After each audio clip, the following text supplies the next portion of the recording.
Jai Hind everyone.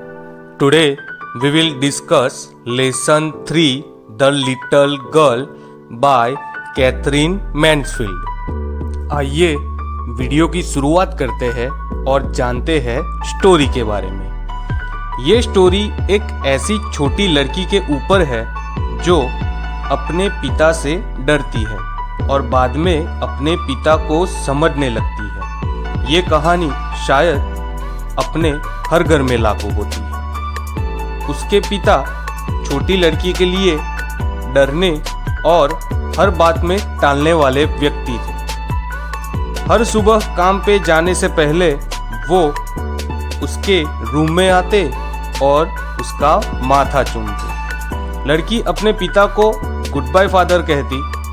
उसे बड़ा आनंद आता जब वो सुनती उसके पापा कार लेके चले गए हैं। जब शाम को पिता घर पे आते वो सीढ़ी के पास खड़ी हो जाती और उनकी तेज आवाज सुनती, मेरी चाय ड्राइंग रूम में ले आओ। क्या पेपर अभी तक नहीं आया? जाकर देखो मेरा पेपर कहाँ है और मेरे लिए चप्पल लाओ। माँ उस छोटी लड़की को केजिया कह के बुलाती थी। एक दिन माँ कहती है, यदि तुम एक अच्छी लड़की हो तो पिता के जूते उतार सकती हो। धीरे धीरे लड़की सीढ़ियों से नीचे सरकती हुई ड्राइंग रूम में जाकर खड़ी हो गई। उसके पिता ने चश्मा लगा रखा था और ऊपर से पिता ने ऐसे देखा कि लड़की मानो डर ही गई। अब पिता कहते हैं, ठीक है केजिया, जल्दी करो, जूतों को उतारो और बाहर ले जाओ। क्या तुम एक अच्छी लड़की हो? पिता कहते हैं। लड़की घबराते हुए कहती है, मैं नहीं जानती पिताजी। पिता कहते हैं, अगर तुम ऐसे ही हकलाती रही तो माँ को तुम्हें डॉक्टर के पास ले जाना होगा। लड़की कभी हकलाती नहीं थी, केवल पिता के साथ जाकर वो घबरा जाती थी, क्योंकि तब वो वर्ड्स को ठीक से कहने की कोशिश करती रहती। अब माँ आती है और कहती है, क्या बात है, आप किस बारे में इतने मनहूस दिख रहे हो? काश आपने इस बच्ची को आत्महत्या के कगार पर न आने की शिक्षा दी होती। अब पिता कहते हैं, केजिया यहाँ आओ, मेरी चाय के कप को ध्यान से टेबल पर वापस ले जाओ। लड़की सोचती, उसके पिता जब जम्हाई लेते हैं यानी कि योइंग करते हैं तो उनके बड़े बड़े हाथ और मुंह ऐसे लगते हैं मानो जैसे कोई राक्षस हो। संडे के दिन दोपहर में दादी ने उसे माता पिता से अच्छे से बात करने के लिए ड्राइंग रूम में भेजा, लेकिन छोटी लड़की ने हमेशा अपनी माँ को या तो पढ़ते हुए और पिता को सोफा के ऊपर अपने चेहरे पर रुमाल और सबसे अच्छे तकिए पर एक पैर और गहरी नींद और खर्राटे लेते हुए हमेशा पाया। अब वो स्टूल पर बैठ गई और उन्हें देखने लगी। जैसे पिताजी उठे और गंभीरता से उसे देख के पूछा, क्या समय हुआ है? इतना घूरना बंद करो केजिया, तुम उल्लू जैसी लग रही हो। जब उसे सर्दी हो गई थी और वो घर पर थी, तब दादी ने बताया कि तुम्हारे पिताजी का जन्मदिन अगले सप्ताह है। तुम्हें कुछ अच्छा सुंदर पिन कुशन जैसा बनाना चाहिए। छोटी लड़की बड़ी मेहनत से सिल्क के क्लोथ्स पर डबल कॉटन से 3 तरह की सिलाई करने लगी, लेकिन अब सवाल ये था कि उसमें भरना क्या है। दादी बाहर बगीचे में बैठे थी और माँ के रूम में ये छोटी सी लड़की स्क्रैप की तलाश में भटकती रही। बिस्तर की मेज पर उसने बढ़िया पेपर की चादरें देखी। उन सबको उसने इकट्ठा किया, उन्हें छोटे छोटे टुकड़ों में अपने केस में भर लिया और ऐसी तरह उसने चौथी सिलाई कंप्लीट की। उस रात को घर में मानो कोहराम मच गया। पोर्ट अथॉरिटी के लिए बनाया पिता का महान भाषण खो गया था।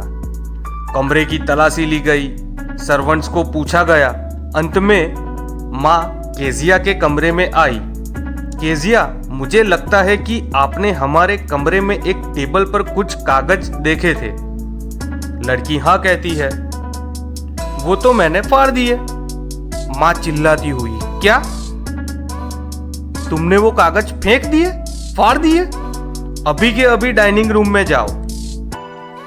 और अब उसे घसीटकर नीचे लाया गया, जहां पिता उसकी पीठ के पीछे हाथ पैर मार रहे थे। पापा गुस्से में कहते हैं कि ये तुमने क्या किया, और उसे देखने लगते हैं। माँ ऊपर जाके सब फाड़ी हुई चीजों को ले आती है और पापा को बताती है। शाम की रोशनी में लड़की उदास बैठी थी। पिताजी हाथ में रूलर लेके आते हैं। कहते हैं, आज मैं तुम्हें मारूंगा।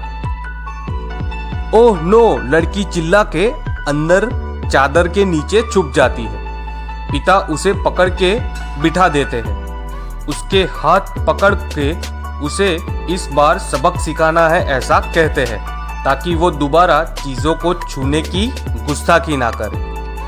केजिया घबराती हुई हकलाती है और कहती है, वो आपकी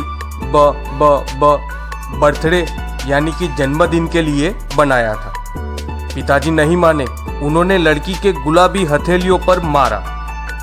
घंटों बाद जब दादी माँ ने उसे शॉल में लपेटकर रॉकिंग चेयर में बिठाया तो वो उससे चिपक गई। लड़की चिल्ला के कहती है, क्या भगवान ने पिता को इसीलिए बनाया है? दादी माँ कहती है, पहले अपना नाक साफ करो और शांति से सो जाओ। सुबह उठकर तुम सब भूल जाओगी। मैंने तुम्हारे पिता से बात करने की कोशिश की, लेकिन वो बहुत अपसेट थे। लेकिन लड़की ये बात कभी नहीं भूली। अब जब भी वो पिता को देखती, अपने हाथ पीछे कर लेती और घबरा जाती। बाजू के मकान में मैकडॉनल्ड्स की फैमिली अपने 5 बच्चों के साथ रहती थी। केजिया ने देखा कैसे मैकडॉनल्ड्स अपने बच्चों के साथ खेलते थे। हंसते हुए बच्चे हमेशा खुश रहते थे। अब केजिया को महसूस हुआ कि डिफरेंट टाइप्स के फादर होते हैं। अचानक एक दिन माता बीमार हो जाती है। दादी उसे लेकर हॉस्पिटल पहुंचती है। छोटी लड़की एलिस के साथ घर पर अकेली है। दिन में तो सब ठीक था, लेकिन रात में अगर मुझे कोई बुरा सपना आया तो मैं क्या करूं? मैं अंधेरे में रह नहीं सकती। मुझे अक्सर दादी बिस्तर पर ले जाती है। तुम बस सो जाओ, एलिस अपने मोजे उतारते कहती है, और चिल्लाओ मत, वरना तुम्हारे पाक को आप जगा दोगे।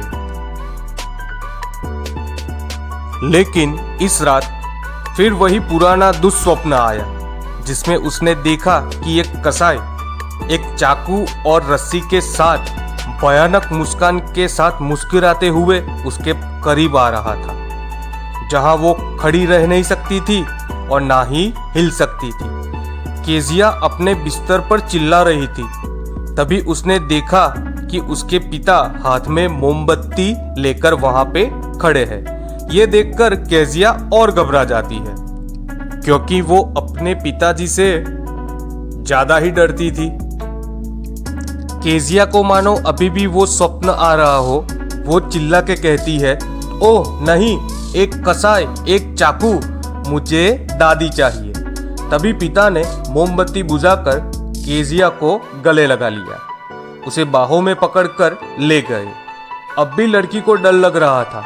उसने पिताजी को जोर से पकड़ लिया।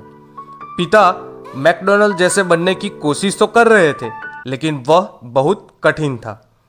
अब ऐसा चलता रहा। फिर से केजिया को सपना आता है। पापा कहते हैं, फिर से डराना सपना? लड़की कहती है, मेरा सिर तुम्हारे दिल पर है।